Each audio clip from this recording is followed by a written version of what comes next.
Hello, ladies and gentlemen. Welcome back to a brand new video. And today I got a guest again, Maksim Sergin. And today we will be predicting our team of the years for 2025. And I think this is gonna be a fun one. Just guess how players are gonna do. Just try to figure out what we think is gonna happen in the future. And I think it's just gonna be a fun thing to do. I guess. Let's get into it. Who do you got in goal? In goal, as much as I think it might be Martinez again because what is it? Maybe. Is this his second time in the team of the year officially? But listen, I think that if you look, and there's not much goalkeepers to really take into consideration. I think it's gonna be David Raya. That's not a bad one. I was thinking about him, but I put Allison because my thought process is it's about who's gonna win. Either the Champions League, maybe Premier League, and I think Allison's gonna win the Premier League. That's my guess. I think Allison will win the Premier League, and then I think he has a strong probability to go either far in the Champions League or even win the Champions League. So that was my thoughts on it. I think it could go to like David Raya, but I just don't think Arsenal are gonna accomplish enough this season for David Raya to get that trophy. But also you have to recognize Allison is pretty injury prone. I'd go Allison. I'll go Raya. I feel like for Arsenal, he's pretty consistent, and at the start of the season, he was very good, especially in the Champions League. Arsenal might not win much, but I still think he could go a lot. Yeah, yeah. All right, left back. I've personally got Gvardiol. I looked at the options, and the options, it was between Gvardiol for me and Balde, because I think Barcelona might do pretty well this season. Balde, just a solid left back, and I think it was either gonna be between him and Gvardiol, and I just think looking at Gvardiol, he's just such a quality player in around those areas, and I think he's probably gonna be him if I had to pick one. So I picked him. I picked Gvardiol. Yeah, I picked Guardiola too. I might be a little bit biased because I'm a City fan, but I really do think that, he might not be like the most consistent wise, I guess, but I do still think that right now there's not many other left backs, so I feel like he could be good, and I feel like he still will improve under Pep because he has everything he needs at City to be a good player, and I think he'll continue to shine. Yeah, that makes sense. Right back. I think we both got Trent. I'm assuming you got Yeah, Trent. I I got got Trent. Is Trent really team of the year worthy? I think yeah, probably yes. But if you look at, quality wise, who else is there? You've got. My thought process was I think Liverpool are going to do well this season, and I think he's probably going to make a move in the summer and probably Real Madrid. So I think we could see maybe Trent winning the Premier League, maybe even winning the Champions League with Liverpool, and then maybe making that move to Real Madrid, where I think he's just going to perform at Real Madrid. I think it's just Trent, isn't it? And I don't know. We're kind of not really spoiled for options at right back, I guess. Walker is already getting old. Rico Lewis, I think, is definitely one to keep an eye on. But we got Ben White, Calafiori, Timber. I think if you look at the options, really, I don't really see any standout candidates other than Trent Alexander-Arnold. So that's why I had him there. I put also Trent, but I feel like another contender could be as Koundé. Because Right, I was looking at as him much too. as he might be goofy sometimes, I feel like he is a I pretty watched his system. he played against I think it was Betis.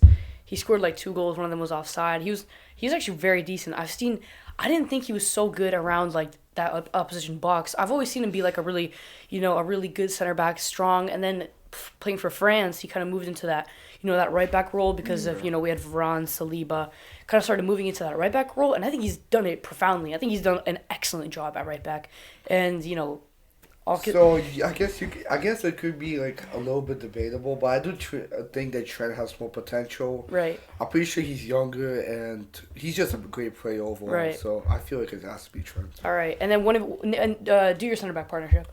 Center back, I got Ruben Diaz and Gabriel. Oh, that's complete opposite from mine. I got Van Dijk.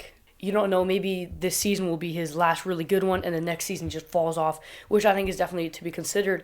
But I think just the quality he puts up is just so good, and I think he's almost miles above every center back in the world right now, and I think he's so decent, isn't he?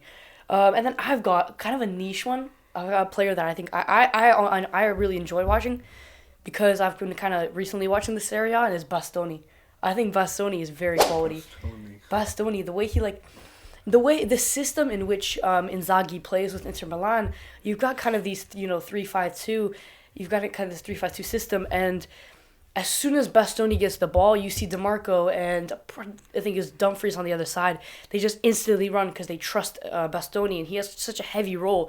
And they don't really play a 5-back, they play a 3-back, and Bastoni really leads it there. He's so strong at the back, he's technical, he has a good tackle on him, and that diagonal ball to his wingers is so decent, and I think I would have him. I think he's very impressive. Well, I haven't watched much of the Serie A, and I know Bastoni's a good player, so I guess that makes sense.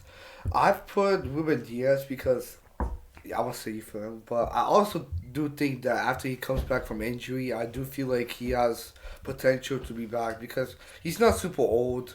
Right. He's still a very good center back. I like him very much. And out of like all of our center backs, I feel like he's like the most important one, other than like Stones maybe.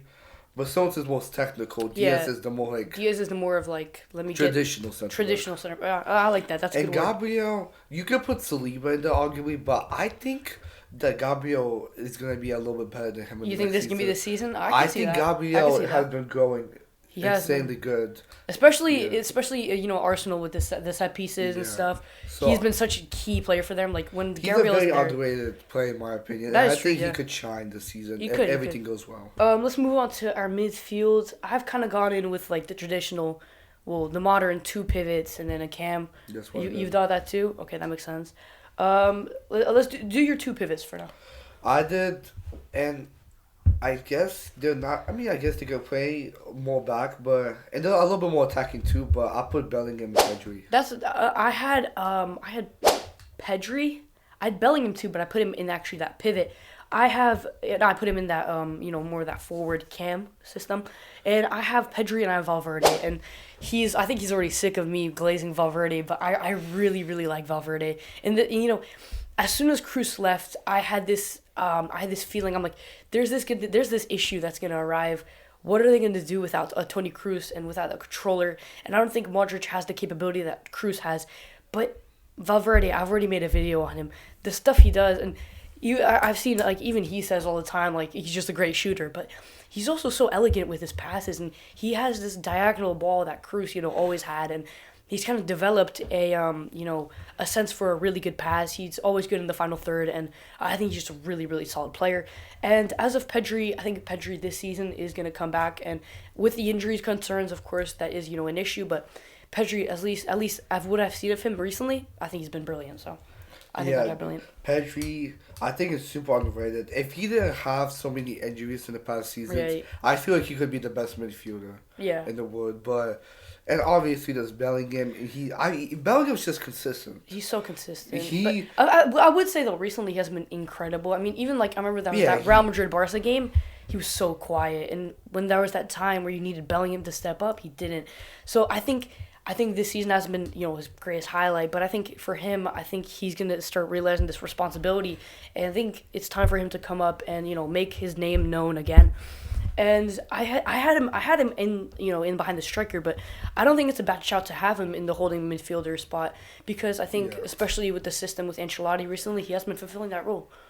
Another player that you could technically put in a more far back, even though he's such a defensive midfielder, and I know I love him, Rodri, man. But I think the injury is gonna kill him. The injury is gonna kill him. It might affect him, but I don't know if it's gonna kill him. But I think it will. We'll see.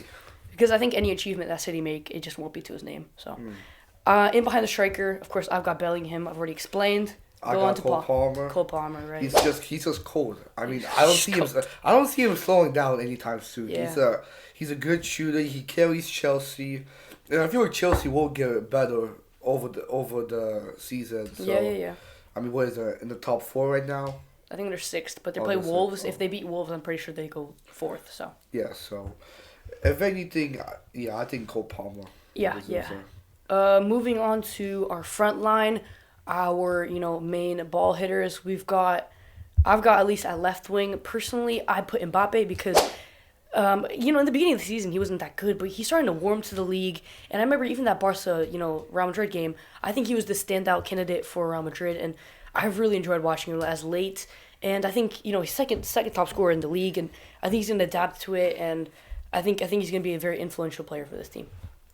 I put on left wing. I put Rafinha. That's not bad. That's not a bad shout. And the thing is, you can obviously make an argument for Vini, You're right. but I feel like if we're looking at them compared to each other, I like Rafinha more because he's more like technical. He is. What Vini does is he has He good has that dribbling, skill. He has that Brazilian and he flair. has good finishing, but he uses more pace wise. He does. Meaning that when he gets You past the defense, like you see Real Madrid do this so much. Valverde or like Bellingham gets this ball and then they just Yeah, knock they it do. forward to Mbappe and Vini on the wings.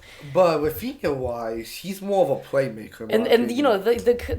the duo he's made with Yamal has been Yeah, so so- brilliant. And I don't see him getting slowing down. Yeah. And I just like him more than Vini. So Yeah. and I feel like he could be better than Vini, but I guess we'll see. Moving on to right wing, I think we've both got Yamal. Yes. It's an obvious one, and there's shouts for maybe a Salah, there's shouts for maybe a Rodrigo, but Yamal he's the best player in the world. I think he's one of the best players in the world, if not the No, best. absolutely. Up there with Rafinha, that partnership they've made is absolutely brilliant, and no, not much needs to be really said on him other than like what a brilliant youngster we've got on our hands, and it's really a blessing in football to have this this player after Messi and Ronaldo, and I think he has he's on pace to win a couple Ballon d'Ors, and he might even win this one. He might even win this Listen, year. bro, in my opinion, bro, he's the next Neymar. I He don't is. think he's the next Messi, but I think he's the next Neymar. I think he's the next Messi. He has so much potential at such a young age, doing great things with Barcelona. Yeah, it has to be him. Yep, I see that. And then up top, I think we've both got Holland. Yeah, Holland. It's hard to argue against Holland because I think the goals he scores, such a terrific goal scorer. He's so prolific in the league, in the Premier League, and I don't see. I mean, we could see other options like Mbappe coming up. I think Gyökeres, definitely should have a shout because I think he might make a good move in the summer and make his name known. Mm-hmm. We've got players like Lewandowski. Players like who else can I name really? I mean, you've got players like maybe Jota. Maybe Jota could really do something this season. Maybe we don't know. I don't know. Yeah. It's just a shout. So I think I've got Holland. I think you've Yeah, got Holland. Holland. As much as he has his ups and downs, Yeah. I do feel like that. Even if you look at him now, right now in the Premier League, you won't see him scoring so many goals, but he still has so many goals. He just spawns goals out. Right, you don't even notice them. Yeah. I saw how many goals did he have this season? What, 20 goals this season? I think he has 17. And I'm just like, when Yeah. did he score this? Remember that giant 14 game City drought of Yeah.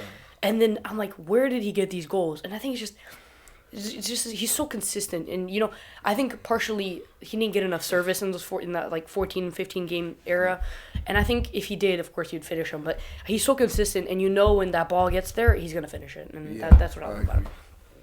So that is our predicted team of the year for 2025. Hope you guys enjoyed this video. Make sure you like, make sure you subscribe. It'd be nice if you left a comment. I love reading those, and we will see you guys in the next one. If you enjoyed seeing Max on the channel, make sure to comment down, give him some love, and Yeah. I'll see you guys in the next one. Peace.